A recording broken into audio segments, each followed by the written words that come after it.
Good morning. DNA और RNA में अंतर। डीएनए तथा आरएनए में अंतर। Difference between DNA and RNA. ये डीएनए है, इस साइड कर लीजिए, ये आरएनए है।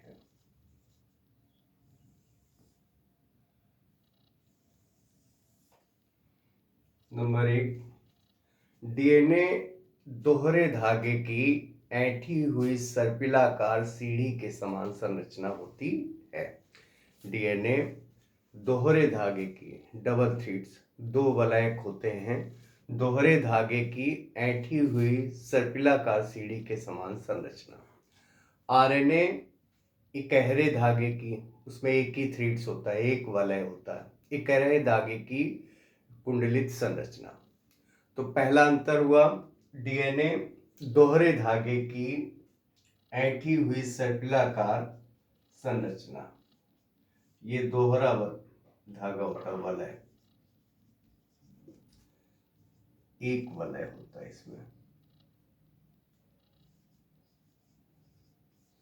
ये दोहरे वलय की, ये इकहरे यानी एक वलय की, ये कुंडलित संरचना है। और ये सर्पिलाकार प्रति समानांतर दोहरे धागे की सर्पिलाकार ऐंठी हुई संरचना, पहला। दूसरा, डीएनए में जो नाइट्रोजनी क्षारक हैं वो adenine, guanine, thymine, cytosine. Adenine,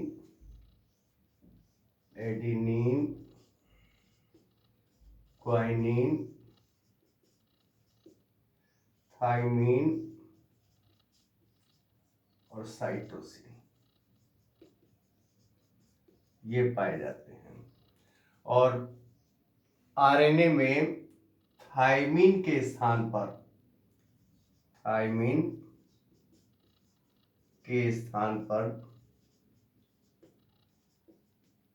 uracil, thymine के स्थान पर यूरेसिल पाया जाता है। और बाकी सब होते हैं यानी कि आरएनए में हो गए एडेनिन, ग्वानिन, यूरेसिल, साइटोसिन, ये नाइट्रोजन क्षारक इसमें पाए जाते हैं। तीसरा, डीएनए स्थायी पदार्थ होते हैं, स्थायी पदार्थ। और आरएनए अस्थायी पदार्थ।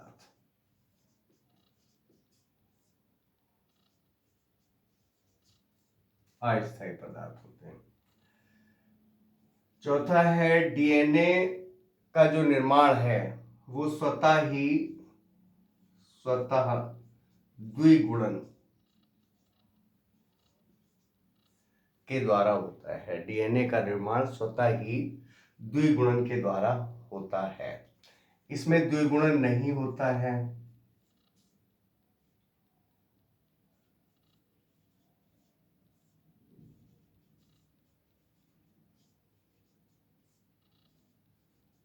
नहीं होती। अनुलेखन के द्वारा इसका निर्माण होता है। अनुलेखन की प्रक्रिया के द्वारा आरएनए का निर्माण होता है। डीएनए मुख्यतः केंद्रक में, माइटोकॉन्ड्रिया में, हरित लवक में पाए जाते हैं।